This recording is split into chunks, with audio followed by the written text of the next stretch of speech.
നിഴൽ പാവക്കൂത്ത്, ചരടുവലിപ്പാടുകളിലെ പാവകളികൾ. Devananda, BSc psychology. വെറുമൊരു മോഷ്ടാവായോരെന്നെ കള്ളനെന്ന് വിളിച്ചില്ലേ, താൻ കള്ളനെന്ന് വിളിച്ചില്ലേ. കാലങ്ങൾ പിന്നിട്ടെങ്കിലും അയ്യപ്പപ്പണിക്കരുടെ ഈ വരികൾ ഓർമ്മിപ്പിക്കുന്നത് 2018 പശിയടക്കാൻ വന്നവനെ അരികട്ടവനെന്ന് നാട്ടുകൂട്ടം വിധിച്ച് പരസ്യ വിചാരണ നടത്തി ആൾക്കൂട്ട കൊലപാതകത്തിന് ഇരയാക്കിയ അട്ടപ്പാടിയിലെ മധു എന്ന ആദിവാസി യുവാവിനെയാണ്. ആൾക്കൂട്ട കൊലപാതകത്തിലെ ആദ്യത്തെ ഇരയല്ല മധു. ഭാവിയിലും ഭൂതത്തിലും വർത്തമാനത്തിലും മധുവിൻ്റെ പ്രതിബിംബം കാണാം. ബൗദ്ധിക വളർച്ചയിൽ ഭൂമിയിൽ സൃഷ്ടിക്കപ്പെട്ട ജീവജാലങ്ങളിൽ അത്യുന്നതി കൈവരിച്ചവരാണ് മനുഷ്യൻ എന്നഹങ്കരിക്കുമ്പോഴും സ്വന്തമായി തീരുമാനങ്ങൾ എടുക്കാനും അതിൽ നിലയുറച്ചു നിൽക്കാനുമുള്ള കഴിവുള്ളവനാണെന്ന് ഖ്യാതി കൊള്ളുമ്പോഴും ഒന്നോർക്കുക, സാമൂഹിക ജീവിയായ മനുഷ്യൻ്റെ തീരുമാനങ്ങൾ അവനിൽ നിന്നു മാത്രം ഉടലെടുക്കുന്നതല്ല, തീർത്തും ദുർബലരായ ഇരുകാലികൾ തന്നെയാണ് മനുഷ്യരും. ഇതെല്ലാം ആവർത്തിച്ചു വരുന്ന ഭ്രാന്തചരിത്രം മാത്രം. എന്താണ് മോബ് ലിഞ്ചിങ് അഥവാ ആൾക്കൂട്ട കൊലപാതകങ്ങൾ? എങ്ങനെയാണ് ഒരു മനുഷ്യൻ അതിലേക്ക് നയിക്കപ്പെടുന്നത് എന്നിങ്ങനെയുള്ള ചോദ്യങ്ങൾ ഉയർന്നു വന്നിട്ടുണ്ട്. പലപ്പോഴും സ്വന്തം അഭിപ്രായത്തിൽ നിന്നുകൊണ്ടല്ല നാം നിലപാടുകൾ സ്വീകരിക്കുന്നത്. വ്യക്തിപരമായ അഭിപ്രായങ്ങൾ മറ്റുള്ളവരുടെ ശരികളുമായി അലിഞ്ഞു ചേർന്ന് തൻ്റെ ശരികൾ തെറ്റുകളായിരുന്നു എന്ന് ചിന്തിക്കുവാൻ തുടങ്ങുന്നു. മറ്റുള്ളവരിൽ നിന്നും വേറിട്ട് നിന്നാൽ താൻ ഒറ്റപ്പെട്ടു പോകുമെന്ന ഭയവും മനുഷ്യസഹജമാണ്. അതിനാൽ മറ്റാരോ നയിക്കുന്ന ആട്ടിൻകൂട്ടത്തിൽ കൂടും. എന്നാൽ ഇടയൻ്റെ വഴി ഈ കൂട്ടത്തിന് അജ്ഞാതമാണ്. കൂടെയുള്ളവയെ അന്ധമായി മറ്റുള്ളവർ വിശ്വസിക്കും. ഇടയൻ നയിക്കും, ആജ്ഞകൾ തരും, തീറ്റ എറിഞ്ഞു കൊടുക്കും. ആട്ടിൻകൂട്ടം സ്വന്തം തലച്ചോറ് പണയപ്പെടുത്തി അവ അനുസരിക്കും. 1950കളിൽ സോളമൻ ആഷ് നടത്തിയ മനഃശാസ്ത്ര പരീക്ഷണങ്ങളുടെ ഒരു പരമ്പരയായിരുന്നു ആഷ് കൺഫോമിറ്റി പരീക്ഷണങ്ങൾ. ഒരു വ്യക്തിയുടെ സ്വന്തം അഭിപ്രായങ്ങൾ ഒരു ഗ്രൂപ്പിൻ്റെ അഭിപ്രായങ്ങളുടെ സമ്മർദ്ദത്താൽ എത്രത്തോളം സ്വാധീനിക്കപ്പെടുന്നുവെന്ന് പരീക്ഷണങ്ങൾ വെളിപ്പെടുത്തി. ഗ്രൂപ്പിലെ മറ്റുള്ളവരുമായി പൊരുത്തപ്പെടാൻ ആളുകൾ യാഥാർത്ഥ്യത്തെ അവഗണിക്കാനും തെറ്റായ ഉത്തരം നൽകുവാനും തയ്യാറാണെന്ന് ആഷ് കണ്ടെത്തി. ഇതാണ് ലോ ഓഫ് കൺഫോമിറ്റി.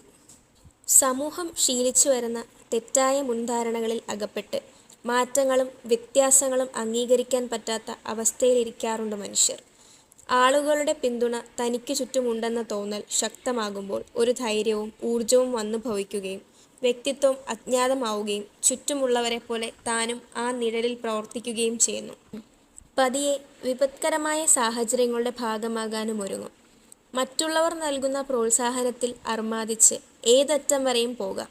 വ്യക്തിത്വമില്ലായ്മയും അംഗീകരിക്കപ്പെടാനുള്ള ആഗ്രഹവും സമൂഹത്തിലെ മാനദണ്ഡങ്ങളും ഉത്തരവാദിത്വങ്ങളിൽ നിന്നുള്ള ഒളിച്ചോട്ടവും വികാരവിചാരങ്ങളുടെ കയറ്റിറക്കങ്ങളുമാകാം കൂട്ടത്തിൽ തുടരാൻ ഒരുവനെ പ്രേരിപ്പിക്കുന്ന ഘടകങ്ങൾ. ആൾക്കൂട്ടം ചേർന്ന് നടത്തുന്ന അതിക്രമങ്ങളുടെ ഉത്തരവാദിത്വം സ്വന്തം ചുമലിൽ വീഴില്ലെന്നൊരു ബോധം കൂടി ഇവിടെ വരുന്നു. ചെറുപ്രായത്തിൽ തന്നെ ഇത്തരമൊരു ബോധം രൂപപ്പെടുന്നുണ്ട് എന്നതിൻ്റെ ഉദാഹരണമാണ് ഈ അടുത്തിടെ കേരളത്തിലെ ഒരു കൂട്ടം സ്കൂൾ വിദ്യാർത്ഥികൾ നടത്തിയ ആൾക്കൂട്ട കൊലപാതകം.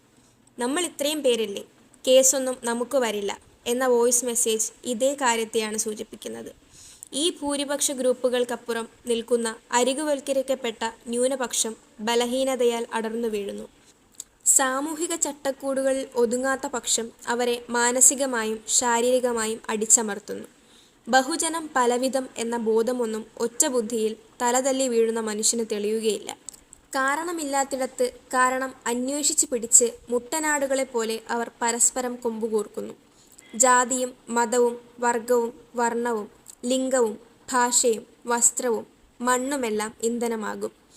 ആളിക്കത്തുന്ന കാട്ടുതീയിൽ ന്യൂനപക്ഷം വെന്തുതീരും. ഉറവിടമറിയാത്തതിനാൽ ഇതെല്ലാം സാധാരണ സാഹചര്യങ്ങളായി എഴുതിത്തള്ളും. വ്യവസ്ഥാപിത അസമത്വത്തിൻ്റെ ഇരകളായി അവർ മാറും. മനുഷ്യൻ്റെ അധികാരത്തോടുള്ള കൊതി ഇതിനൊരു പ്രധാന കാരണമാണ്. നെറുകേട് കാണിക്കുന്നവർ വെറും കണ്ണികൾ മാത്രമാണ്. ചരടുകെട്ടി അവയെ നിയന്ത്രിച്ച് തനിക്കു വേണ്ടതെല്ലാം നേടിയെടുക്കുന്ന കപട സമ്പ്രദായമാണ് ഇവിടെ നിലനിൽക്കുന്നത്. ലോകചരിത്രത്തിലെ ഏറ്റവും വലിയ കൂട്ടക്കൊലകളിൽ ഒന്നാണ് രണ്ടാം ലോക മഹായുദ്ധകാലത്ത് അഡോൾഫ് ഹിറ്റ്ലറുടെ നേതൃത്വത്തിൽ അരങ്ങേറിയ ജൂതന്മാരുടെ കൂട്ടക്കൊല അഥവാ ആൻറ്റിസെമിറ്റിസം ആൻഡ് ദ ഹോളോകോസ്റ്റ്. ഇത്തരത്തിൽ തന്നെ 1947 ഇന്ത്യ വിഭജിക്കപ്പെടുമ്പോഴുണ്ടായ ആക്രമണങ്ങളും ദുരിതങ്ങളും ജീവഹാനികളുമെല്ലാം ഹോളോകോസ്റ്റ് ഓഫ് ഇന്ത്യ എന്നറിയപ്പെടുന്നു. സ്വാതന്ത്ര്യാനന്തര ഇന്ത്യയിലും ചെറുതും വലുതുമായ ഹോളോകോസ്റ്റുകൾ നടന്നുവരുന്നു എന്നതാണ് യാഥാർത്ഥ്യം. ഇഷ്ടപ്പെട്ട ഭക്ഷണം കഴിച്ചതിൻ്റെ, കൈവശം വെച്ചതിൻ്റെ പേരിൽ, ഇഷ്ടപ്പെട്ട വസ്ത്രം ധരിക്കുന്നതിൻ്റെ പേരിൽ, ജാതിയുടെ പേരിൽ ഒക്കെയും ഇവിടെ കൊലപാതകങ്ങൾ അരങ്ങേറുന്നു. ഗുജറാത്തിൽ നടന്ന രക്തരൂക്ഷിതമായ കലാപത്തിൻ്റെയും മണിപ്പൂരിലുണ്ടായ പരിധിവിട്ട സംഘർഷങ്ങളുടെയും സ്ത്രീകളെ നഗ്നരാക്കി നടത്തി ആൾക്കൂട്ട പീഡനത്തിന് വിധേയരാക്കിയതിൻ്റെയും പിന്നിൽ മുമ്പ് പറഞ്ഞ കാരണങ്ങൾ തന്നെയാണ്. ഇക്കഴിഞ്ഞ ജൂൺ 18-നാണ് ലുധിയാനയിൽ 19 വയസ്സ് മാത്രം പ്രായമുള്ള ഒരുവനെ ആളുമാറി ആൾക്കൂട്ടം കൊലപ്പെടുത്തിയത്. ആൾക്കൂട്ട കൊലപാതകങ്ങളിൽ ശരിയോ തെറ്റോ ന്യായമോ അന്യായമോ ഇല്ല. അവർ അത് ചെയ്യുന്നില്ല. അവരുടെ പ്രവൃത്തികൾ ഉന്മാദകരമായ ഒരവസ്ഥയായി അവരിൽ പരിണമിക്കുകയാണിവിടെ. ചെറുപ്രായത്തിൽ തന്നെ കുട്ടികൾ അവരുടെ വീട്ടിലുള്ളവരെയും ചുറ്റുപാടിലുള്ളവരെയും കണ്ടുകൊണ്ട് വളരുന്നതിലൂടെ അവരുടെ സ്വഭാവങ്ങളെ മാതൃകയാക്കി പെരുമാറാൻ തുടങ്ങും.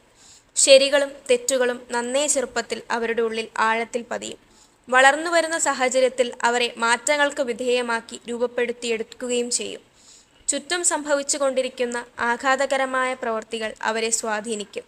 ഇതിൽ ചിലർ ഭയപ്പെട്ട് ഉൾവലിഞ്ഞു പോകും. മറ്റു ചിലർ പല സംഘങ്ങളുടെയും ഭാഗമാകും. അത്തരം വിഭാഗങ്ങളിൽ കുടുങ്ങുന്നവരുടെ കണ്ണുകളിൽ അവർ കുതിരക്കണ്ണടകൾ അഥവാ ബ്ലിങ്കേഴ്സ് ഉറപ്പിക്കും. ലക്ഷ്യബോധമില്ലാതെ പായുന്ന പട മുന്നിലുള്ളതെല്ലാം നശിപ്പിച്ച് ചുവപ്പ് വിരിക്കും. ഇതിലൊന്നും കുറ്റബോധമില്ലാത്ത മനുഷ്യരെയാണ് നമ്മൾ ഭയക്കേണ്ടത്. നന്മയും തിന്മയും വേർതിരിച്ചു കാണാൻ അവർക്ക് സാധിക്കുകയില്ല. സ്വാർത്ഥ ചിന്തകളെ പിന്തുടർന്ന് കാലാവസാനത്തിൽ തൻ്റെ നാശം മുന്നിൽ കണ്ട് ദയനീയമായി അവർ വീണുപോകും. തൻ്റെ നിർദ്ദയമായ പ്രവൃത്തികളെ ഹാരമണിഞ്ഞ് പ്രോത്സാഹിപ്പിച്ചവരൊന്നും അന്നു കൂടെയുണ്ടാവില്ല. 1518 നൃത്ത പകർച്ചവ്യാധി അഥവാ ഡാൻസിംഗ് പ്ലേഗ് ആ വർഷം ജൂലൈ മുതൽ സെപ്റ്റംബർ വരെ വിശുദ്ധ റോമൻ സാമ്രാജ്യത്തിലെ അൽസാസിലെ സ്ട്രാസ്ബർഗിൽ സംഭവിച്ച ഒരു നൃത്തമാനിയയായിരുന്നു. 50-നും 400-നും ഇടയിൽ ആളുകൾ ആഴ്ചകളോളം നൃത്തം ചെയ്യാൻ തുടങ്ങി. ഈ പ്രതിഭാസത്തിന് പിന്നിൽ നിരവധി സിദ്ധാന്തങ്ങളുണ്ട്. ഏറ്റവും പ്രചാരമുള്ളത് ജോൺ വാലർ നിർദ്ദേശിച്ച സമൂഹ സമ്മർദ്ദം മൂലമുണ്ടാകുന്ന മാസ് ഹിസ്റ്റീരിയയാണ്. ഫ്രോട്രോഫിയ എന്ന സ്ത്രീ ആവേശത്തോടെയും അനിയന്ത്രിതമായും നൃത്തം ചെയ്യാൻ തുടങ്ങിയതോടെയാണ് ഇത് പൊട്ടിപ്പുറപ്പെടാൻ ആരംഭിച്ചത്. മറ്റുള്ളവരും അവരുടെ കൂടെ കൂടി. നിയന്ത്രിക്കാൻ കഴിയാത്ത വിധം നാടുകളോളം ഇത് തുടർന്നു. കുഴഞ്ഞു വീണ പലരും മരണപ്പെട്ടു. ഇതേ തുടർന്ന് പല അഭിപ്രായങ്ങളും പഠനങ്ങളും രൂപപ്പെട്ടു. ഇതിനു സമാനമായ സംഭവങ്ങൾ മധ്യകാലഘട്ടത്തിൽ വേറെയും നടന്നിട്ടുള്ളതായി പറയപ്പെടുന്നു. പക്ഷേ ഈ പ്രതിഭാസത്തിൻ്റെ കാരണമോ പരിഹാരമോ എന്തെന്ന് വ്യക്തമല്ല. മറ്റൊന്ന് തൃശ്ശൂർ ജില്ലയിലെ കൊടുങ്ങല്ലൂർ ഭഗവതി ക്ഷേത്രത്തിൽ ആചരിക്കുന്ന ഭരണി ഉത്സവമാണ്. ഈ ഉത്സവത്തിലെ പ്രധാന ചടങ്ങുകളാണ് കാവുതീണ്ടലും ഭരണിപ്പാട്ടും കോഴിമൂടലും. നൃത്ത പകർച്ചവ്യാധി ഒരു നിഗൂഢതയാണെങ്കിലും കാവുതീണ്ടൽ ഇവിടെ ഒരു ആചാരമാണ്. ഈ ചടങ്ങിൽ ഭക്തർ, പ്രത്യേകിച്ച് വെളിച്ചപ്പാട്, ഒരുതരം ട്രാൻസ് അവസ്ഥയിലേക്ക് പ്രവേശിച്ച് ക്ഷേത്രത്തിനു ചുറ്റും നൃത്തം ചെയ്ത് വാളുകൊണ്ട് തലയിലടിച്ച് ചോര വരുത്തുന്നു. ഇതുപോലെ തന്നെ മൃഗബലിയും പല വിശ്വാസങ്ങളുടെയും ആചാരങ്ങളുടെയും ഭാഗമാകാറുണ്ട്. ആർക്കും ഇവയെ ആരാധിക്കുകയും ഏറ്റുപിടിക്കുകയും ചെയ്യാം. ഇത്തരത്തിലുള്ള അനുഷ്ഠാനങ്ങളുള്ള ഒരു നാട്ടിൽ ജാതി, വർഗ, ലിംഗ അടിസ്ഥാനങ്ങളിൽ വിവേചനം നിലനിൽക്കുന്നതിലും തുടരുന്നതിലും എന്താണ് അത്ഭുതം? ഇന്നത്തെ ലോകത്ത് മനുഷ്യൻ്റെ കാഴ്ചപ്പാടുകളെയും മാനസികാവസ്ഥകളെയും സിനിമകളും സാഹിത്യവും ഗണ്യമായി സ്വാധീനിക്കുന്നുണ്ട്. 2020 പുറത്തിറങ്ങിയ തമിഴ് ഭാഷ നാടക ചിത്രമാണ് പാവക്കഥകൾ. അതിൽ സുധാ കൊങ്ങര, ഗൗതം വാസുദേവ് മേനോൻ, വെട്രിമാരൻ, വിഘ്നേഷ് ശിവൻ എന്നിവർ സംവിധാനം ചെയ്ത് 4 ഹ്രസ്വചിത്രങ്ങൾ ഉൾപ്പെടുന്നു. 4 സവിശേഷ കഥകളിലൂടെ അഭിമാനം, ബഹുമാനം, പാപം എന്നിവ സങ്കീർണമായ പ്രണയബന്ധങ്ങളെ എങ്ങനെ സ്വാധീനിക്കുന്നുവെന്ന് ഈ ചിത്രം പര്യവേഷണം ചെയ്യുന്നു.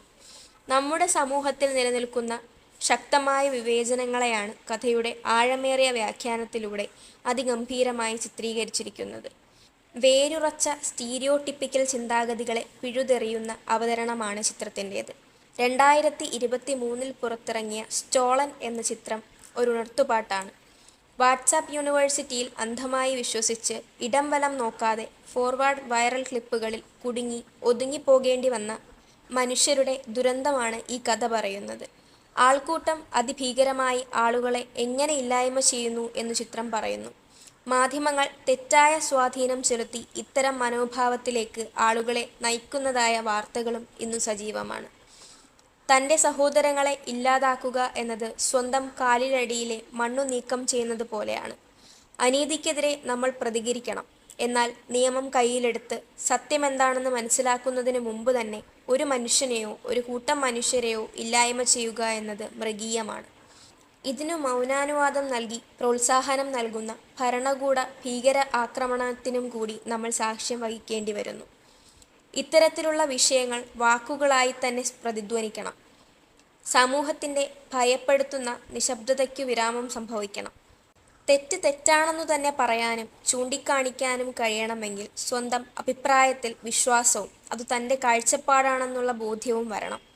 വൈറലാകുന്ന വ്യാജവാർത്തകളും ആൾക്കൂട്ട കൊലപാതകങ്ങളും വർഗീയ സംഘർഷങ്ങളുമൊക്കെ ഒരു ചുവരിനപ്പുറം നടക്കുന്ന കേവലം കെട്ടുകഥകളല്ലെന്നും നാം മനസ്സിലാക്കണം. ആരൊക്കെയോ ചേർന്ന് ചരട് വലിക്കുന്ന കേവലം കളിപ്പാവകളായി മാറാതെ, തലച്ചോറിനെ പണയം വെച്ച് ആൾക്കൂട്ടങ്ങളിൽ അലിഞ്ഞില്ലാതാകാതെ, സ്വന്തം വ്യക്തിത്വത്തെയും അതിൻ്റെ സത്തയെയും ശരിതെറ്റുകളെയും വിചിന്തനം ചെയ്യുവാനുള്ള ക്ഷമയും കരുത്തും നാം വളർത്തിക്കൊണ്ടു വരേണ്ടതുണ്ട്. അവനവൻ ആത്മസുഖത്തിനാചരിക്കുന്നവ അപരനു സുഖത്തിനായി വരേണം എന്ന് ആത്മോപദേശ ശതകത്തിൽ ശ്രീനാരായണഗുരു പറഞ്ഞ വാക്കുകൾ പ്രസംഗങ്ങളിൽ മാത്രമല്ല, പകരം ജീവിതത്തിലും പ്രയോജനപ്പെടുത്തണം. മനുഷ്യത്വത്തിന് ശബ്ദം നിലയ്ക്കുമ്പോൾ അക്രമം ഒരു ജനക്കൂട്ടത്തെ നേടുന്നു എന്നതിൻ്റെ ക്രൂരമായ ഓർമ്മപ്പെടുത്തലുകളാണ് ആൾക്കൂട്ട അതിക്രമവും. അതിനാൽ ആൾക്കൂട്ടത്തിന് മുകളിൽ നമുക്കുയരാം. ക്രൂരതയ്ക്കു പകരം സഹവർത്തിത്വം തിരഞ്ഞെടുക്കാം. ആൾക്കൂട്ട കൊലപാതകങ്ങൾ എന്നേക്കുമായി അവസാനിപ്പിക്കാം. ഞാനും നീയും ചേർന്ന്, നിങ്ങളും ഞങ്ങളും ചേർന്ന് രണ്ടാവുകയല്ല, നമ്മളെന്ന സുന്ദരമായ വലിയ ഒന്നാവുകയല്ലേ വേണ്ടത്.